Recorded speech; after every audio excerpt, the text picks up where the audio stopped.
Assalamualaikum warahmatullahi wabarakatuh. Perkenalkan, nama saya Debbie Monica Adiana dengan nomor BP 2323005. Di sini saya akan menjelaskan tentang neraca massa energi yang meliputi kristalizer dan ekstraksi.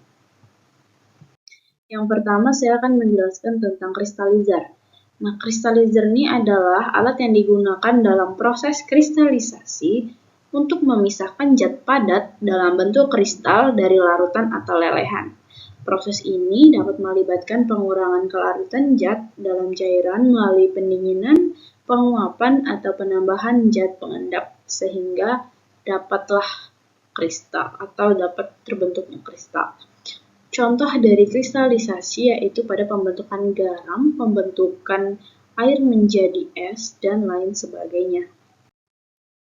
Adapun jenis-jenis dari kristalizer, yang pertama ada kristalizer batch, yaitu kristalisasi yang dilakukan dalam satu waktu.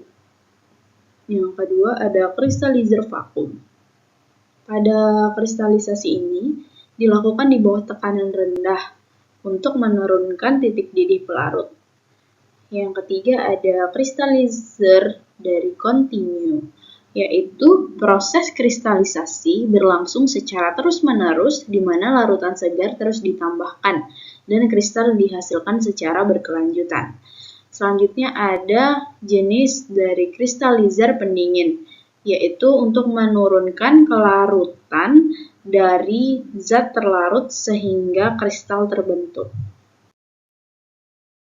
Adapun faktor yang dapat mempengaruhi kristalizer, yang pertama ada kelarutan zat terlarut, yaitu untuk menentukan titik supersaturasi larutan yang mempengaruhi pembentukan kristal. Suhu, pendinginan atau pemanasan yang dikontrol dengan baik dapat meningkatkan efisiensi kristalisasi dan kontrol ukuran pada kristal. Yang ketiga yaitu ada laju pendinginan. Nah, laju yang cepat ini dapat menyebabkan kristal kecil dan distribusi ukuran luas. Dan sebaliknya, laju yang lambat akan menghasilkan kristal yang lebih besar dan lebih seragam. Yang keempat yaitu desain kristalizer. Nah, desain kristalizer ini dapat memastikan distribusi suhu dan kelarutan merata, serta kontrol yang baik terhadap laju kristalisasi. Adapun kelebihan dari kristalizer, yang pertama kemurnian produk yang tinggi. Yang kedua ada kontrol ukuran dan bentuk kristal yang baik. Yang ketiga ada efisiensi proses yang tinggi. Yang keempat ada pemulihan bahan yang bernilai. Adapun kekurangan dari kristalizer ini, yang pertama biaya peralatan yang tinggi, resiko kontaminasi, perawatan dan pemeliharaan yang memerlukan biaya, dan keterbatasan pada zat yang dapat dikristalisasi. Berikut merupakan contoh proses dari kristalisasi. Seperti yang kita lihat, di sini ada alat-alat kimia ya, alat-alat yang ada di laboratorium kimia seperti gelas piala, kaca saring, corong, saring, filtrat, labu Erlenmeyer, kaca arloji, dan lain sebagainya. Ini merupakan alat-alat yang digunakan untuk proses kristalisasi. Selanjutnya yaitu ada proses dan blok diagram dari kristalizer. Nah, ini merupakan contoh proses dari kristalizer. Terus selanjutnya di sini ada diagram kristalizer. Jadi untuk menghitung neraca massa total kristalizer yaitu larutan umpan sama dengan larutan jenuh ditambah kristal. Sedangkan untuk mencari neraca massa komponen kristalizer yaitu kristal pada larutan umpan sama dengan kristal yang diperoleh ditambah kristal pada larutan jenuh. Berikut adalah contoh soal kristalizer cair-cair. Nah, contohnya yaitu diberikan umpan suatu kristalizer adalah larutan sodium sulfat anhidrat 28,5%. Laju alir umpannya ada 7.500 kg pada suhu 104 derajat Celcius. Larutan didinginkan selama operasi pendinginan. 5% dari air semula hilang. Produk kristalnya adalah Na2SO4. Pada larutan induk ditemukan sebanyak 18,2% W garam anhidrat. Hitunglah kristal dan jumlah larutan induk. Baik, sebelum kita menjawab soal yang ada di sini, pertama yang harus kita lakukan yaitu membaca soal, membaca dan memahami soal. Setelah itu kita membuat diagram soal pada soal, blok diagram pada soal. Setelah kita membuat blok diagram pada soal, kita akan menuliskan apa saja yang sudah diketahui pada soal, yaitu air yang ada pada larutan umpan yaitu sebanyak 7.500 dikali dengan 0,175 menghasilkan 5.362,5 kg. Nah, jumlah air yang hilang selama pendinginan yaitu sebanyak 268,13 kg. Setelah itu, kita akan mencari neraca massa totalnya dengan rumus F sama dengan V ditambah L ditambah C, yaitu L ditambah C sama dengan 7.231,87. Ini merupakan persamaan 1. Diketahui Bm dari Na2SO4 adalah 142. Jadi, Bm dari Na2SO4 dikali 10H2O menghasilkan 332. Nah, fraksi kristal pada soal yaitu Bm Na2SO4 dibagi Bm Na2SO4 dikali 10H2O, yaitu 142 dibagi 322 menghasilkan 0,441. Dan selanjutnya kita mencari neraca Na2SO4 dengan rumus fraksi G dikali F sama dengan Xg dikali V ditambah Xg dikali L sama ditambah Xg dikali C, yaitu menghasilkan 2137,5 sama dengan 0,182 L ditambah 0,441 dikali C. Ini merupakan persamaan 2. Nah, setelah kita dapatkan persamaan 1 dan persamaan 2, kita memperoleh C, yaitu sebesar 3.171,42 kg. Jadi L-nya yaitu 4.059,70 kg.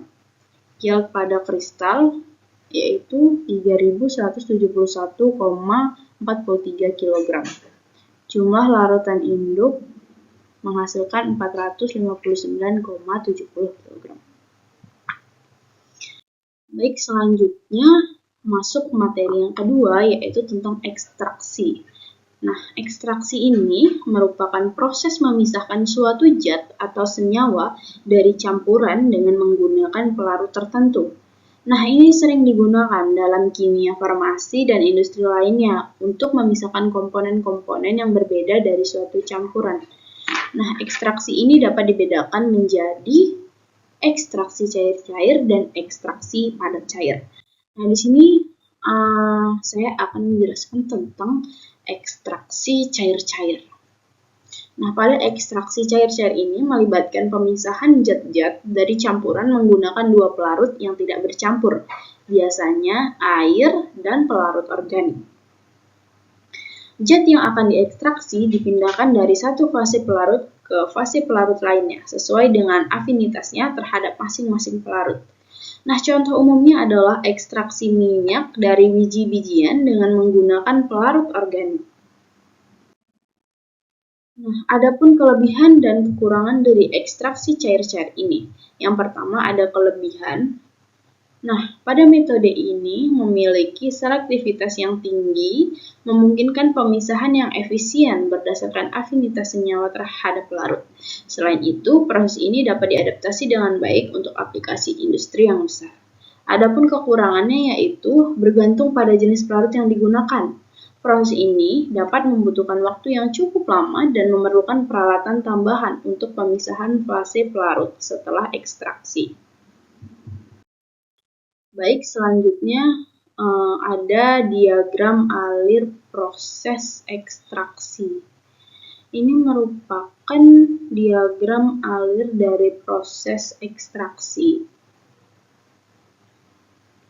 Di sini kita ketahui ada umpan atau disimbolkan dengan F, ada pelarut, kita simbolkan S, artinya adalah solvent atau pelarut. Yang di sini kita simbolkan E, yaitu ekstrak, dan R ada rafinat. Baik, selanjutnya yaitu ada contoh soal ekstraksi cair-cair.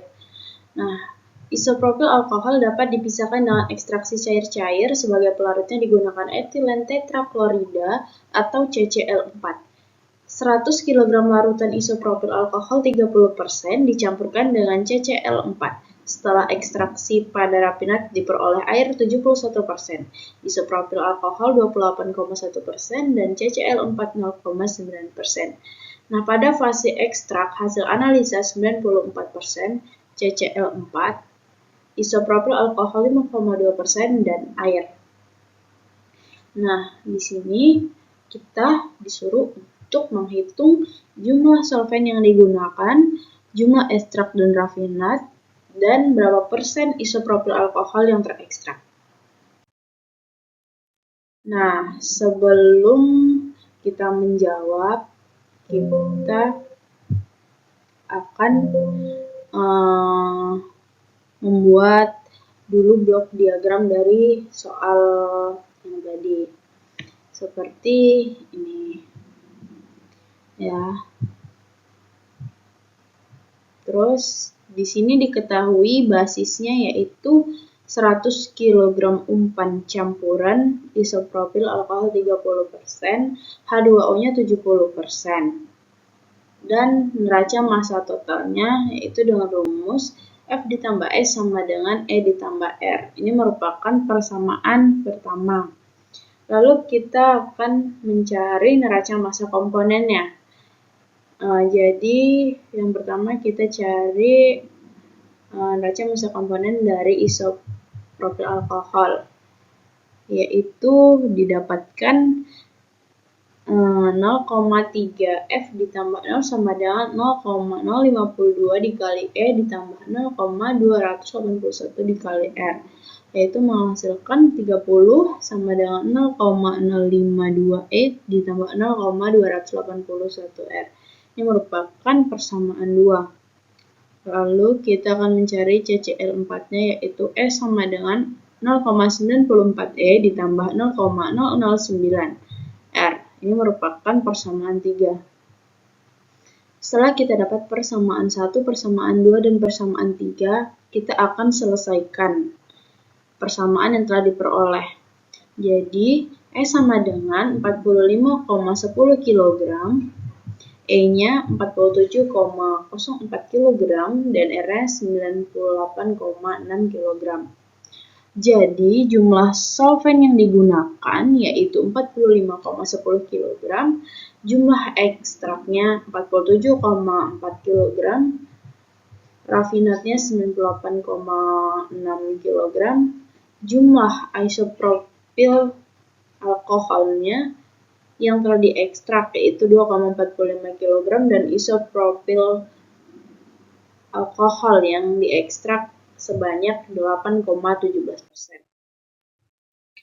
Nah, baik, selanjutnya di sini akan membahas tentang ekstraksi padat cair.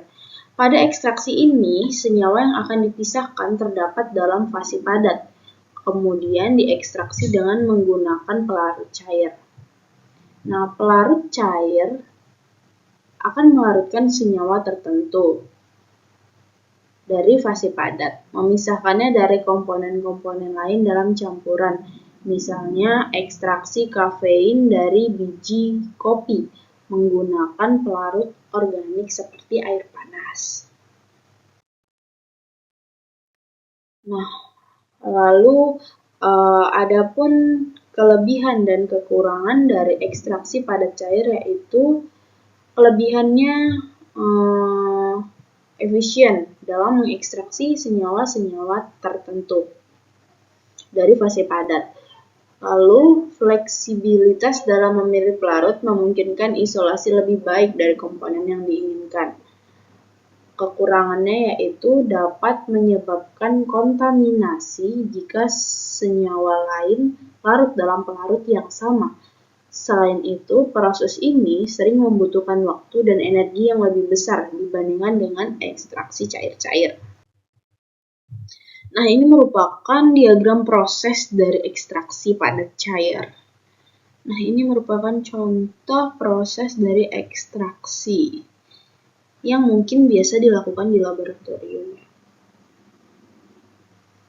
Ini merupakan diagram prosesnya. Untuk mencari neraca massa total, yaitu dengan cara F1 ditambah F2 sama dengan F3 ditambah F4. Untuk mencari neraca massa zat, yaitu persen zat X1 dikali F1 sama dengan persen zat X3 dikali F3 ditambah persen zat X4 sama X4 dikali F4. Untuk mencari neraca massa air, yaitu persen air 1 dikali F1 sama dengan persen air 4 dikali F4. Untuk mencari neraca massa pelarut, F2 sama dengan persen pelarut 3 dikali F3 ditambah persen pelarut 4 dikali F4. Nah, ini merupakan contoh soal dari ekstraksi padat cair.